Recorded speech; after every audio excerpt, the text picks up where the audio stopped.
कैसे हैं? आशा करता हूँ कि बहुत अच्छे होंगे और आज हम लोग करने वाले हैं bank of Baroda official assistant peon का जो आप लोगों का एग्ज़ाम होने वाला है, उसी का मॉडल पेपर जो कि आपका पेपर कैसा आने वाला है, ये इस क्लास में आपको देखने को मिलेगा, ठीक है?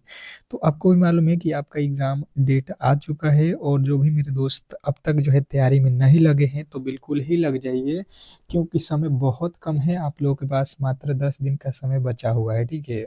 और इसी में अगर आपको सिलेक्शन लेना है, तो बेहतर तरीके से आपको जो है डेली क्लास करना पड़ेगा, ठीक है? जिसके लिए मैंने फ्री जो है क्लासेज़ स्टार्ट कर दिया है। सुबह के 6 एएम पे एक क्लास होता है आपका और शाम में 6 पीएम पे एक क्लास होता है, ठीक है? तो बैंक ऑफ बड़ौदा में अगर एक सीट पक्का करना है तो ये क्लासेज़ देखते रहिए क्योंकि आपका एग्ज़ाम जो है बिल्कुल बहुत पास है, 8 से 10 दिन बचे हुए हैं। अंतिम के एक तो 22 जो है फरवरी को है और 23 फरवरी, तो यानी कि 2 दिनों में आपका पेपर होगा। तो किसी का 22 तारीख को पड़ेगा, किसी को 23 को। ये क्लास उन्हीं के लिए है और इसमें हम लोग करेंगे ऑल सब्जेक्ट, ठीक है? आपका जो है टोटल जो है क्वेश्चन कितने रहेंगे 75, ठीक है? आप जाकर देख सकते हैं वेबसाइट पे 25 ठो मैथ, 25 ठो रीजनिंग, 25 ठो जो है इंग्लिश। ये जो है आपका सिलेबस है और इसी के अकॉर्डिंग आपको तैयारी करना है, जो कि हमारे चैनल पे कराया जा रहा है। और अगर आपको एक सीट पक्का करना है तो जितने भी क्लास हम करा रहे हैं उसको अच्छे तरीके से कर लीजिए, इससे बाहर नहीं आएगा, ये गारंटी है। तो फटाफट से चलेंगे, क्लास को स्टार्ट करेंगे। ये मॉडल पेपर पहला है और ये डेली ही क्लास एक-एक मॉडल पेपर हम लोग डेली करेंगे जब तक आपका एग्ज़ाम समाप्त नहीं होगा। तो फटाफट से पहले प्रश्न की ओर चलेंगे और पहला प्रश्न आपके सामने है। उससे पहले आप लोगों से एक छोटी-सी रिक्वेस्ट रहेगी, जो भी मेरे दोस्त यहाँ पे हमारे जो है क्लास को लाइक नहीं किए हैं तो लाइक कर दीजिए और चैनल पे नए आए हैं तो चैनल को सब्सक्राइब कर लीजिए, ठीक है? क्योंकि इस तरीके के जो क्लास है हम आपको डेली ही प्रोवाइड करेंगे बिल्कुल फ्री में। बिल्कुल ये फ्री जो है क्लासेस रहेगा आपके लिए, तो आप किसी भी एंगल से जो है क्लास को जो है छोड़िएगा मत। पहला प्रश्न देखेंगे रीजनिंग का, कह रहा है कि दी गई श्रृंखला में अगला पद जो है ज्ञात कीजिए। जो दिया गया श्रृंखला है इसमें जो है आप लोगों को अगला पद बताना है, बताने की कोशिश करेंगे सभी लोग। 10 सेकंड का समय रहेगा और आपके पास कॉपी और पेन होना चाहिए, ठीक है? कॉपी और कलम के साथ ही जो है रीजनिंग को आप कर सकते हो, सीख सकते हो। अगर आपको बेहतर करना है तो, ये आपको ध्यान देना होगा।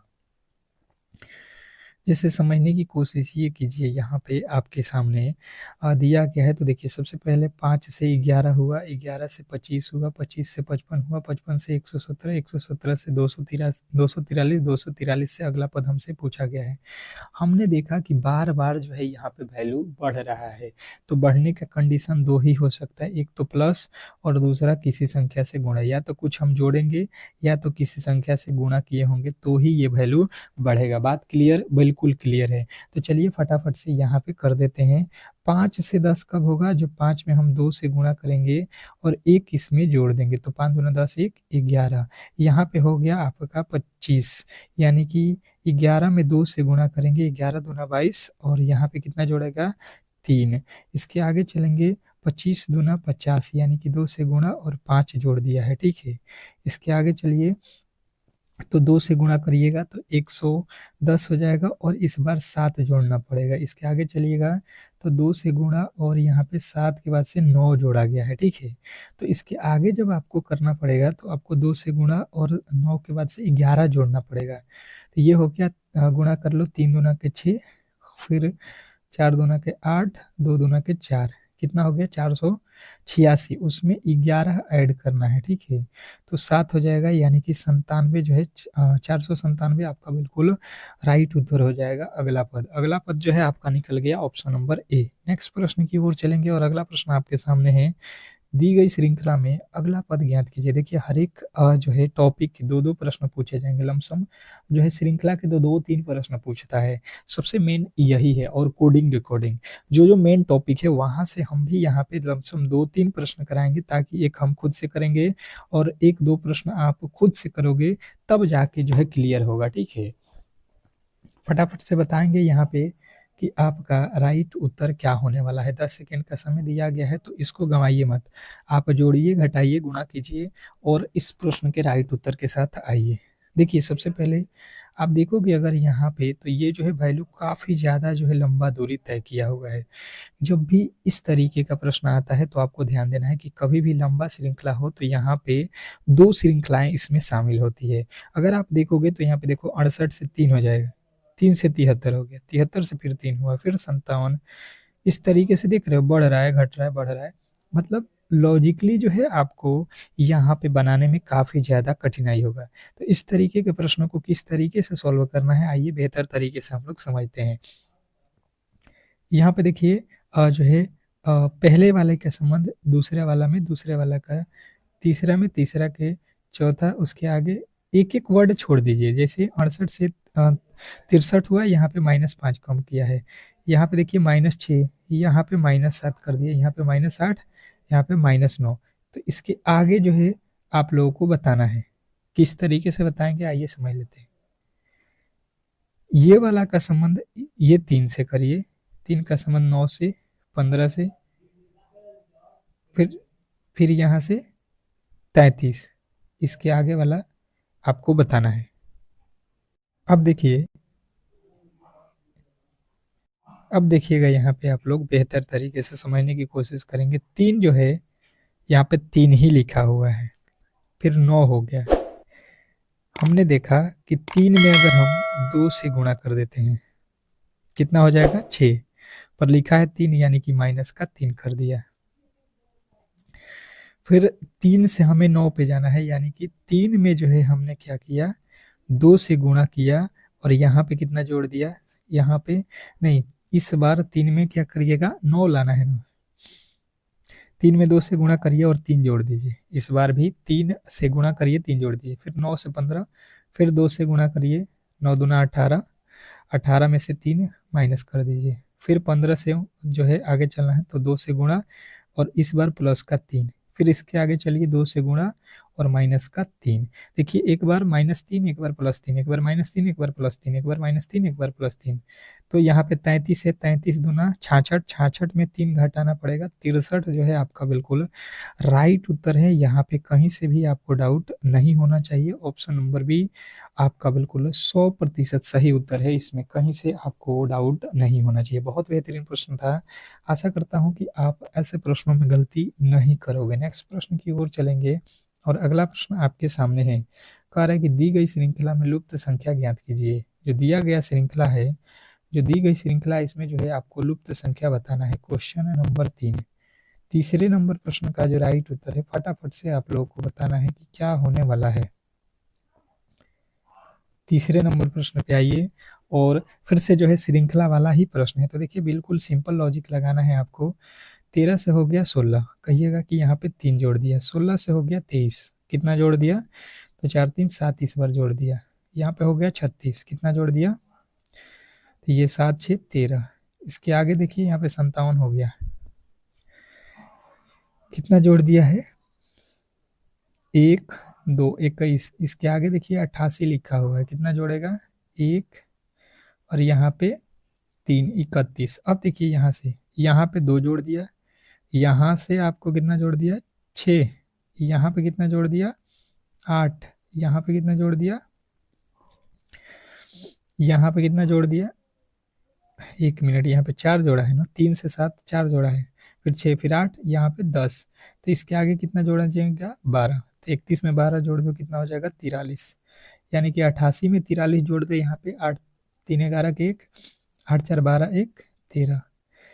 131 जो है आपका बिल्कुल राइट उत्तर है। ऑप्शन नंबर बी जो है बिल्कुल, इसमें कहीं से भी डाउट नहीं होना चाहिए। ठीक है, अब तो आशा करता हूँ कि अब जो है श्रृंखला के प्रश्नों को आप आसानी से कर सकते हैं, कहीं से भी आपको डाउट नहीं होना चाहिए। नेक्स्ट प्रश्न देखेंगे, आप लोगों के सामने कह रहा है कि एक्स और वाई भाई है, कोई दिक्कत नहीं है। आर वाई का पिता है, टी एस की बहन है, एस का एक्स से एक्स मामा है, टी का आर से क्या संबंध है, ये आप लोगों को बताना है।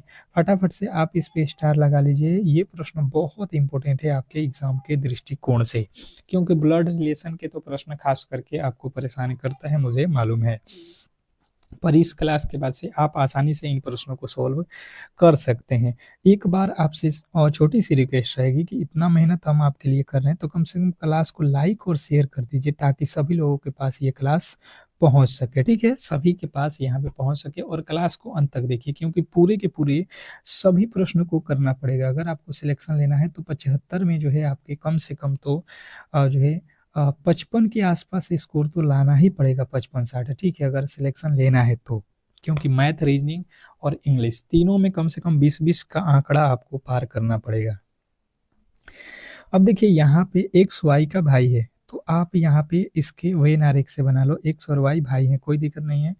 आर वाई का पिता है, आर कौन है, वाई का पिता, यहाँ पे हो जाएगा आर फादर हो गया, यहाँ पे प्लस लिख लो। टी एस की बहन है, टी कौन है, एस की बहन, टी और एस में हमें नहीं पता है, ठीक है, कोई दिक्कत नहीं है। एस एक्स का मामा है, एस कौन है, एक्स का मामा, इसका मामा होगा कब, कब मामा होगा, यानी कि यहाँ पे इसकी कोई मदर होगी, ठीक है, मदर यानी कि माँ, ये इसके पिता हैं तो यहाँ पे इसकी माँ हो जाएंगी, यानी कि सिस्टर, यानी कि एस बहन है किसकी, टी की। तो वही कह रहा है यहाँ पे कि टी जो है एस की बहन है, एस की बहन टी है, फिर कह रहा है एस एक्स का मामा है, तो देखो एस जो है मामा है, मामा है, एस एक्स का मामा है, टी बहन है, टी बहन है, देखिएगा यहाँ पे उल्टा लिख दिए हैं हम लोग, टी यहाँ पे बहन है तो टी यहाँ पे रहेगी ना, टी बहन है और एस मामा है, यानी कि यहाँ पे रहेगा कौन, एस, एस मामा हो जाएगा तब मामा होगा, ठीक है, यानी ये हो जाएगा प्लस, और इन दोनों का शादी हुआ है, ये वाइफ है, ये भाई बहन है, ठीक है, कोई दिक्कत नहीं है। अब समझिएगा टी का आर से क्या संबंध है, आर से, आर यहाँ पे है, इसका टी क्यों कौन लगेगा, तो आर टी का कौन लगेगा, तो ये पत्नी है, ये दोनों का आपस में शादी हुआ है। ऑप्शन नंबर बी जो है आपका बिल्कुल राइट उत्तर है। नेक्स्ट प्रश्न आपके सामने है कि दिए गए विकल्पों में से असंगत संख्या का जो है चयन करें, जो दिया गया जो है इसमें आपको असंगत का चयन करना है, बताएंगे 10 सेकेंड का समय है, कोशिश कीजिए कि इस प्रश्न के राइट उत्तर आप खुद से बताएं, फटाफट से कोशिश कीजिए, जो भी आपका राइट उत्तर बन रहा है आप कमेंट बॉक्स में छापिए, क्योंकि समय कम है और आपको बेहतर करना है तो कहीं ना कहीं आपको ऐसे प्रश्नों को सॉल्व करना आना चाहिए। बहुत अच्छा, बहुत बेहतरीन, जिनका भी उत्तर आ रहा है, देखिए सबसे पहले आपको कोड याद होगा तो बिल्कुल ही आसानी से कर सकते हैं इसको। जे के होता है 11 पे, जे होता है 10 पे, एल होता है 12 पे, यहाँ पे हम आएंगे तो एफ होता है 6 पे, आई होता है 9 पे, एल होता है 12 पे, यहाँ पे जब आएंगे हम तो डी होता है 4 पे, आई होता है 9 पे, एल होता है 12 पे, यहाँ पे आएंगे हम तो जी होता है 7 पे, आई होता है 9 पे, के होता है 11 पे। सबसे पहले देखिएगा यहाँ पे 2 का अंतर, यहाँ पे 3 का अंतर, यहाँ पे 3 का अंतर, यहाँ पे 2 का अंतर, यहाँ पे तो 2-2 3-3 का अंतर हो रहा है। अच्छा, पहले वाले में देख लीजिए अंतर यहाँ पे कितने का है, 1 माइनस हुआ है, यहाँ पे 3 प्लस हुआ है, यहाँ पे 4 प्लस हुआ है, यहाँ पे 2 प्लस हुआ है, तो कोई भी लॉजिक ही यहाँ पे नहीं बन रहा है, ठीक है। अब कौन सा लॉजिक यहाँ पे लगाया जाए, तो देखिएगा आपको यहाँ पे ये समझना है कि देखिए यहाँ पे भी प्लस किया गया है, यहाँ पे भी प्लस हुआ है, 4 से 9 प्लस किया है, 9 से 12 प्लस किया है, 6 से 9 प्लस किया है, 9 से 12, यहाँ पे भी सब में प्लस किया गया है और यहाँ पे भी दोनों में प्लस किया गया, पर यहाँ से देखिए 11 से जो है 10 हुआ है, माइनस किया गया, फिर 10 से 12 प्लस किया गया, मतलब गलती कहाँ पे है, यहाँ पे माइनस भी किया है, ऑप्शन नंबर ए में, ए में जो है घटा भी दिया है, तो ये लॉजिक जो है आपको बिल्कुल ध्यान देना था। आशा करता हूँ कि आपको क्लियर समझ में आ गया होगा और अगले प्रश्न की ओर चलते हैं। अगला प्रश्न आपके सामने देखिए, एक तो और प्रश्न हमने रखा हुआ है ताकि जो भी मेरे दोस्त यहाँ पे पिछले वाले प्रश्न को समझे हैं और इस प्रश्न को करेंगे तो बिल्कुल कंफर्म हो जाएंगे। कह रहा है कि दिए गए विकल्पों में से असंगत का जो है चयन करें, असंगत का जो है चयन करना है, क्वेश्चन नंबर 7, 7वें नंबर प्रश्न का जो राइट उत्तर है फटाफट से आपको बताना है कि क्या होने वाला है। बहुत अच्छा, बहुत बेहतरीन प्रश्न है, फटाफट से आपके राइट उत्तर आना चाहिए। क्या लगता है आपको इस प्रश्न का राइट उत्तर, कमेंट बॉक्स में फटाफट से बताने की कोशिश कीजिए सभी लोग। देखिए असंगत का मतलब आपको मालूम होना चाहिए कि जो यहाँ पे अभी मैंने बताया कि 3 ठो एक जैसे थे और एक अलग था, तो बिल्कुल यहाँ पे सी होता है 3 पे, ई होता है 5 पे, के होता है 11 पे, यहाँ पे देखिएगा यहाँ पे सी होता है 3 पे, एफ होता है 6 पे, आई होता है 9 पे, यहाँ पे देखिए ए होता है 1 पे, एच होता है 8 पे, और यहाँ पे देखिएगा आपका कौन है आई, आई कितने पे होगा 9 पे। यहाँ पे आ जाइएगा, डी होता है 4 पे, एफ होता है 6 पे, एच होता है 8 पे। अगर आप देखेंगे तो 3 से 5, 5 से 11 यानी कि इसमें 4 जोड़ दिया, फिर 3 से 6, 6 से 9 लिखा है यानी 3 3 जोड़ा गया है। यहाँ पे देखिए 1 से 8, 8 से 9, यहाँ पे 2 और 2, 2 2 जोड़ा गया है। फिर अलग कौन सा हुआ, अलग हमें चुनना है। तो यहाँ पे तो देखिए बराबर जोड़ा गया है 2 2, यहाँ पे जोड़ा गया है 3 3, और यहाँ पे 2, और यहाँ पे आपका कितना जोड़ा गया है 6, 5 11, यहाँ पे 6 जोड़ दिया गया है। लॉजिकली अगर आप देखिएगा तो ये देखिए 3 और 2 5 होते, 5 3 8 होता है, 6 3 9 होगा, 8 1 9 होगा, 4 और 6 10 होता है, पर 8 लिखा है, मतलब यहाँ पे भी नहीं हो रहा है, ये भी लॉजिक यहाँ पे फेल है। 8 और 4, मतलब अब ये भी लॉजिक यहाँ पे काम नहीं किया। अब हम इसको अलग तरीके से, इसके प्लेस वैल्यू से ये नहीं बना, ठीक है, तो हम दूसरा लॉजिक क्या लगा सकते हैं, आपको मैंने बताया है vowel consonant A, E, I, O, U, ये भी आपको ध्यान में रखना होता है। देखिए इसमें वोवेल है, ई वोवेल है, ठीक है, इसमें आई वोवेल है, कोई दिक्कत नहीं, इसमें ए आई दोनों वोवेल है। इसमें देखिएगा ऑप्शन नंबर, तो इसमें कोई भी वोवेल नहीं है, हमसे अलग जो है पूछा गया था, तो हम कहेंगे ऑप्शन नंबर डी, ये सभी के सभी कॉन्सोनेंट है, बाकी इसमें वोवेल थे, ठीक है। नेक्स्ट प्रश्न, अगले प्रश्न की ओर चलेंगे। कह रहा है कि निम्नलिखित समीकरण को संतुलित करने के लिए किन दो चिन्हों को आपस में बदलने की जो है आवश्यकता है। किन दो चिन्हों को आपस में बदलने की आवश्यकता है, तो आपको देखिए कैलकुलेशन फास्ट होना चाहिए। फटाफट से अगर पहले वाले ऑप्शन में चलेंगे तो माइनस और भागा को चेंज करना है, यहाँ पे माइनस की जगह पे भागा और भागे की जगह पे माइनस आपको करना था। यहाँ पे 27 3 81 हो जाएगा, यानी कि प्लस गुणे 3 माइनस जो है 3। अब देखिए यहाँ पे 12 माइनस नतरी कितना हो जाएगा 27 माइनस का 3, 27 में से 3 जाएगा कितना हो जाएगा 24, 24 और 12 कितना होता है 36। देखिए बिल्कुल ही आप कहोगे कि पहले वाले ऑप्शन से ही आपका राइट उत्तर मिल गया। कभी कभी आपको पहला वाला उत्तर नहीं देता है, फिर दूसरा को चेक करना पड़ेगा, फिर दूसरा वाले को बाद तीसरा वाले को चेक करना पड़ेगा, तो इसमें थोड़ा सा कैलकुलेशन आपको फास्ट आना चाहिए, ठीक है। आशा करता हूं कि ऐसे प्रश्नों को भी आप आसानी से कर लीजिएगा, ठीक है। नेक्स्ट प्रश्न की ओर चलेंगे, और अगला प्रश्न आपके सामने देखिए बहुत बेहतरीन प्रश्न है। कह रहा है कि दिए गए चित्र में जो है कुल कितने जो है त्रिभुजों की संख्या है काउंट करके बताना है। स्टार लगा लीजिए इस प्रश्न पे, क्योंकि एग्जामिनर आपको 100% फंसाने की कोशिश करता है, फंसना नहीं है ऐसे प्रश्नों से, फटाफट से आपके राइट उत्तर आने चाहिए। क्या लगता है आपको, काउंट कर लीजिए। सबसे पहले इस बॉक्स में देख लीजिए कितने त्रिभुज हो रहे हैं। 1 2 3, ये 4, ये 5 6 7 8, टोटल 8 हुआ। 8 का डबल कर दो, 8 दूना 16, तो त्रिभुज यहाँ पे आपको मिल गया। 16 के बाद से, 16 के बाद से सबसे पहले आपको यहाँ पे देखना है। 16 के बाद से देखिए ये एक 17, ये एक 18, ठीक है, और पूरा पूरा अगर करिएगा तो ये हो जाएगा 3 ठो इसमें, तो 16 और 3 अगर जोड़ देते हैं तो ये होता है 19।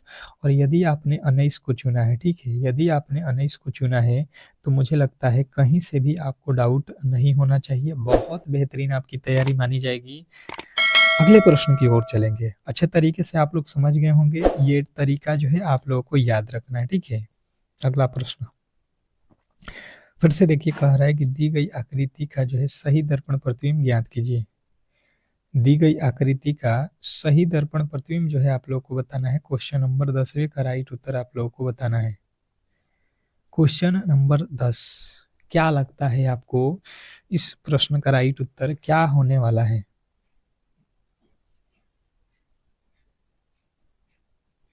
चलिए किस तरीके से इसको सॉल्व करते हैं, आइए थोड़े से बेहतर तरीके से समझने की कोशिश करेंगे हम लोग।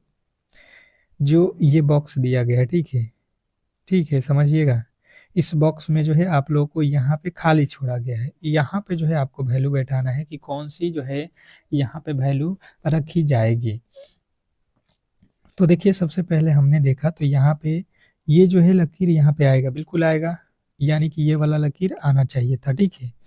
यहाँ पे नहीं है, ये दोनों ही गलत हो जाएगा। यहाँ पे है ठीक है, यहाँ पे भी है ठीक है, कोई दिक्कत नहीं है। अब देखिए यहाँ से देखिएगा, यहाँ पे लकीर है, यहाँ पे भी लकीर है, यहाँ पे भी लकीर है, तो यहाँ पे लकीर होगा, ठीक है। ये तो यहाँ पे खींच दिया है, ये गलत हो जाएगा, ये वाला लकीर होना चाहिए। हम इधर लकीर खींचेंगे तो देखिएगा ये तो बिल्कुल गलत हो जाएगा। यहाँ पे क्या होना चाहिए, यहाँ पे तो आपको क्या करना है, जो है एक गोला बनाना है। अब ये गोला कहाँ पे दिख रहा है, आप कहिएगा ऑप्शन नंबर डी। और यदि आपने डी को चुना है तो बिल्कुल 100% आप सही उत्तर के साथ हैं, इसमें कहीं से भी आपको डाउट नहीं होना चाहिए। बहुत बेहतरीन प्रश्न था, आशा करता हूँ कि आप आसानी से इस प्रश्न को समझ गए होंगे और ऐसे प्रश्नों में कहीं से गलती नहीं करोगे। नेक्स्ट प्रश्न आपके सामने है, कह रहा है कि दीपक पूरब की ओर चलना शुरू करता है और 75 मीटर चलने के बाद जो है वह बाएं मुड़ता है और 25 मीटर सीधा चलता है। फिर से जो है वह बाएं मुड़ता है और 40 मीटर सीधे चलता है। वह जो है फिर से बाएं मुड़ता है और 25 मीटर चलता है। वह जो है प्रारंभिक बिंदु से कितने दूरी पर है, ये आप लोग को बताना है। क्वेश्चन आपके सामने रीजनिंग का जो है दिशा से रिलेटेड प्रश्न है। प्रश्न बहुत इंपॉर्टेंट है और खास करके आपको इन प्रश्नों में दिक्कत होता है, ठीक है। पर इस क्लास के बाद से दिक्कत नहीं होगा, ये गारंटी है। तो आपसे फिर से रिक्वेस्ट करूंगा कि ऐसे जो है क्लासेस को आप सपोर्ट करिएगा, तो ही बेहतर क्लास डेली मिलेगा, ठीक है। ज़्यादा से ज़्यादा आप लाइक करोगे, सपोर्ट करोगे, ताकि हम इस तरीके के क्लास आपको डेली ही प्रोवाइड करते रहें। अब देखिए बात की जाए यहाँ पे बेहतर तरीके से समझने की कोशिश करेंगे। सबसे पहले आपको दिशा मालूम होना चाहिए। ऊपर होता है उत्तर, नीचे होता है दक्षिण, ये होता है पूरब दिशा और ये होता है पश्चिम दिशा। इसी के आधार पे बना लो, कह रहा है कि पूरब की ओर चलना शुरू करता है और 75 किलोमीटर चलने के बाद, तो पूरब चलो आप 75 किलोमीटर, यहाँ स्टार्ट हो जाओ और इधर चलो 75 किलोमीटर, ठीक है। उसके बाद से आपको बाएं मोड़ना है, बाएं मोड़ना है यानी कि आप ऊपर जाओगे, ठीक है, और 25 किलोमीटर सीधा चलना है। फिर उसके बाद से आपको बायां मुड़ना है, बायां यानी कि ये वाला हिस्सा, और कितना चलना है आपको, 40 मीटर, 40 मीटर यानी चलना है। तो ये तो ज़्यादा हो जाएगा, 40 से ही हमको चलना है, तो यानी कि हम यहाँ तक आ जाएंगे, तो 40 हो गया, ठीक है। फिर जो है वह बाएं मुड़ता है, तो बाएं मुड़ेगा यानी कि बायां वाला हिस्सा ये वाला हो गया, ठीक है। और कितना चलता है, तो 25 किलोमीटर चलता है, तो फिर से ये हो गया 25। प्रारंभिक बिंदु से वह बिंदु कितनी दूरी पे है, तो देखिए यहाँ से स्टार्ट किया था और यहाँ पे आ गया है, तो देखिए ये जो है कितने का है, 40 मीटर का, ठीक है। तो ये भी कितना का हो जाएगा, 40 का। और टोटल ये दूरी कितना का है, 75, तो 75 में से 40 इधर चल चुका है, तो घटा दीजिए, कितना बच चुका है यहाँ पे, आप कहिएगा 35 जो है हमारा बिल्कुल राइट उत्तर है। इसमें कहीं से भी आपके डाउट नहीं होना चाहिए। बहुत ईजी प्रश्न था, आशा करता हूँ कि आप समझ गए होंगे। अगले प्रश्न की ओर चलेंगे और अगला प्रश्न आपके सामने है। चलिएगा अगला प्रश्न देखेंगे आप लोगों के सामने। यहाँ पे गणित के प्रश्न आ चुका है, फटाफट से स्टार लगाइएगा प्रश्न पे। बहुत बेहतरीन प्रश्न है और गणित के लिए एक बार सभी लोग क्लास को शेयर कर दीजिए, लाइक शेयर कर दीजिए, ताकि जो है नए बच्चे जिन्होंने भी इस क्लास से नहीं जुड़े हैं उनको बिल्कुल ये क्लास का पता चल सके। अब देखिए यहाँ पे समझने वाली बात है कि एक विक्रेता ने किसी वस्तु को अंकित मूल्य पर जो है लागत मूल्य से 80% अधिक अंकित किया। यदि वह जो है 20% का छूट देने के बाद भी अंकित मूल्य पर 286 रुपया का जो है लाभ अर्जित करता है, तो आपसे पूछा गया है लाभ प्रतिशत क्या है। तो लाभ प्रतिशत हमें बताना है। देखिए सिंपल सी बात है, हमें जो है ज़्यादा कुछ नहीं सोचना है। अंकित मूल्य जो है लागत मूल्य से 40% अधिक है। तो देखिए अगर आप किसी सामान को खरीदे हो तो 100% यानी 100 रुपये में खरीदे हो, और उस पे जो एमआरपी रख रहे हो 40% अधिक, यानी कि उसका दाम कितने में लिखे हो कि हम जो है भाई साहब इसका दाम जो है 140 रुपये लगाए हैं। फिर कह रहा है यदि जो है इसमें 20% की छूट दी जाए।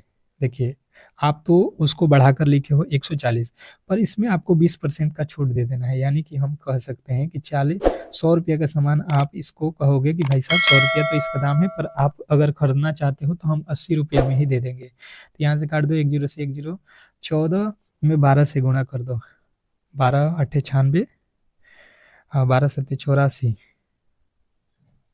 14 8 कितना होता है 112, कितना आ जाएगा 112। अब देखिएगा 140 रुपया आप बताए हो, पर इसको छूट दिए हो कितना 20% का, तो अब जो है वो खरीदेगा तो आपको देगा 112 रुपया। मतलब आप ₹100 का तो सामान लाए थे और बेच रहे हो 100 जो है ₹12 में, आपको कितना का लाभ हुआ? तो 12% का। और जो भी मेरे दोस्त 12% यहाँ पे आपसे लाभ ही पूछा था, 12% बता रहे हैं, ऑप्शन नंबर डी उनका 100% सही उत्तर है। इसमें कहीं से भी आपको डाउट नहीं होना चाहिए। बहुत बेहतरीन प्रश्न था। आशा करता हूँ कि आप क्लियर समझ गए होंगे। नेक्स्ट प्रश्न आपके सामने है, कह रहा है कि स्थिर जल में एक नाव का वेग 10 किलोमीटर प्रति घंटा है। मतलब जल शांत है तो नाव जो है आसानी से 10 किलोमीटर प्रति घंटा का स्पीड से चलेगा। यदि धारा का जो है वेग 6 किलोमीटर प्रति घंटा है तो धारा की जो है दिशा में 80 किलोमीटर की दूरी तय करने में कितना समय लगेगा? अब देखिएगा, अगर आप समझने की कोशिश करेंगे तो बेहतर तरीके से आपको मालूम है, ये नाव है, ये चल रहा है कितने का? 10 किलोमीटर प्रति घंटे के स्पीड से। और यहाँ से अगर पानी की भी धारा हो जाए, यहीं पे नाव की तरफ ही पानी बहने लगेगा 6 किलोमीटर प्रति घंटा की रफ्तार से, तो ये दोनों ही धाराएँ क्या हो जाएँगी? जुड़ जाएँगी, क्योंकि जो नाव धीरा चल रहा था 10 की स्पीड से, ये पानी उसको 6 किलोमीटर प्रति घंटा से और धक्का दे देगा, यानी कि 6 किलोमीटर इसमें जुड़ जाएगा, तो पानी और नाव मिलके कितना किलोमीटर प्रति घंटा चलेंगे? तो 16 किलोमीटर प्रति घंटा का स्पीड हो जाएगा, जिधर पानी जा रहा है, ठीक है? ये उसने कहा है कि धारा की दिशा में ही चलना है आपको कितना? तो 180 किलोमीटर, इसलिए हमने जो है इन दोनों को जोड़ दिया, जिधर पानी चल रहा था उधर ही हमको जाना है, तो धारा के साथ हम तेजी में जाएँगे। तो 80 किलोमीटर के दूरी जाना है, तो समय बराबर होता है दूरी बट्टा स्पीड। स्पीड कितना का है हमारा? 16 का, तो 16 पचे 80, यानी कि 5 घंटा का समय लगेगा हमें जो है कितना दूर जाने में? 80 किलोमीटर धारा की दिशा में। ऑप्शन नंबर जो है अगर आपने डी को चुना है तो बिल्कुल 100% सही उत्तर है, इसमें कहीं से भी आपको डाउट नहीं होना चाहिए। नेक्स्ट प्रश्न आपके सामने है, कह रहा है यहाँ पे कि पाइप एक्स एक टंकी को जो है 60 घंटे में भर सकता है, जबकि पाइप वाई जो है इसी टंकी को 72 घंटे में भर सकता है। दोनों पाइपों को एक साथ जो है 20 घंटे के लिए खोला जाता है। टंकी का जो है कितना भाग जो है खाली बचेगा, ये आप लोगों से पूछा गया है। बहुत बेहतरीन, भरा हुआ नहीं पूछ रहा है, खाली पूछा हुआ है। अंत में अगर नहीं पढ़िएगा तो बना बनाया जो है क्वेश्चन आप गलत कर दोगे, ठीक है? तो समझना पूरा है आप लोगों को बेहतर तरीके से। अब देखिए समझने वाली बात यहाँ पे है, एक्स है तो एक्स को लिख लेते हैं हम लोग यहाँ पे, तो 60 घंटा लेता है समय भरने के लिए। वाई जो है ये जो है 72 घंटा का समय लेता है। हम क्या किए, दोनों का लसा लेंगे, तो कितना इसका लसा हो जाएगा? 12 पचे 60, 12 छक्का 72, तो कितना आ जाएगा? 5 छक्का 30, 30 में 12, 12 तियां 36, कितना हो गया? 360। ये 60 के पहाड़े में कितना आ जाएगा? 6। ये जो है कितना मर्त में आएगा? तो यहाँ पे हो जाएगा आपका 12 30, और 12 के पहाड़ा में ये 12 6, 5 घंटा, ये हो गया 5 घंटा। अब देखिए इसने कहा कि 20 घंटा दोनों ही पाइप को खोला गया है, तो देखिए अगर हम दोनों पाइप को खोलेंगे तो ये दोनों को 6 5 कितना हो जाएगा? 11, 1 घंटा में 11 और जो है पानी भरा जाएगा। ये 20 घंटा जो है पाइप को खोला गया है, यानी कि 11 गुणे 20 करेंगे तो यहाँ पे टोटल जो 11 घंटा में हमने पाइप से जो है 220 जो है भर लिया है। 220 लीटर पानी भर लिया है। टोटल पानी जो है भरना कितना है? 360। इसमें से बोला गया टंकी का कितना भाग खाली है, तो खाली वाला निकाल लो। हमें जो है 360 भरना है पूरा टंकी का, जिसमें से 220 हमने भर लिया है, तो खाली हमारे पास हो जाएगा 0, और यहाँ पे हो जाएगा आपका 6 में से 2 जाएगा 4, और यहाँ पे हो जाएगा 1, 140। 140 जो है हिस्सा हमारा बचा हुआ है। कितना बचा हुआ है? 140। इसने क्या पूछा है ये समझिएगा आप लोग। इसने कहा है खाली भाग का हिस्सा कितना है, तो देखिए जो है 40 बचा हुआ है, कितने में से?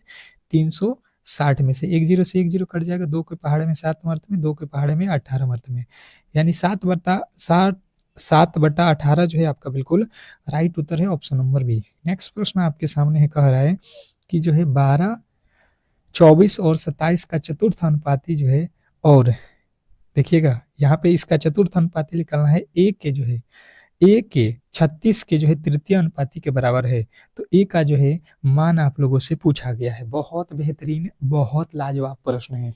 सबसे पहले आपको दोनों ही कंडीशन आप लोगों को मालूम होना चाहिए। चतुर्थ अनुपाती का फॉर्मूला क्या होता है, तो देखिए पहला गुणे होता है चौथा, तो चौथा तो दिया नहीं है, और तीसरा गुणे दूसरा होता है, तो हम क्या करेंगे 24 गुणे कर देंगे 27 बट्टा में पहला का वैल्यू कितना दिया है? 12, बराबर, इसके बराबर में क्या है, तो आपका कह रहा है कि ये जो है a और जो है 36 के तृतीयानुपाती बराबर होता है बी स्क्वायर यानी कि पहला वाला a है, दूसरा वाला b होता है, तो 36 का स्क्वायर यानी 36 गुणे 36 और बटा में a होता है। ठीक है, फॉर्मूला बी स्क्वायर बटा a आप लोग बिल्कुल पढ़े होंगे।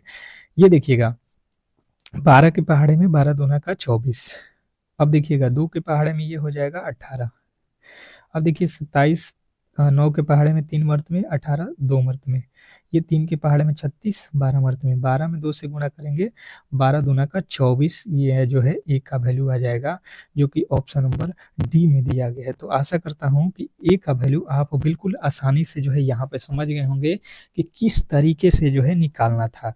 तो आशा करता हूं कि ऐसे प्रश्नों में किसी भी एंगल से आप लोग फंसने वाले नहीं हो। ठीक है, तो आज के क्लास को हम लोग यहीं पे समाप्त करेंगे। अगर आपको ये क्लास अच्छा लगा है और डेली ही करना चाहते हैं तो बिल्कुल हमारा ये क्लास फ्री यूट्यूब पे चलता है सुबह और शाम। आपको करना क्या है कि इस क्लास को लाइक करके चैनल को सब्सक्राइब कर लेना है और बेल आइकन दबा देना है ताकि हर एक क्लास का नोटिफिकेशन आप तक पहुंचता रहे। ठीक है, मिलते हैं अगले क्लास में, तब तक के लिए धन्यवाद।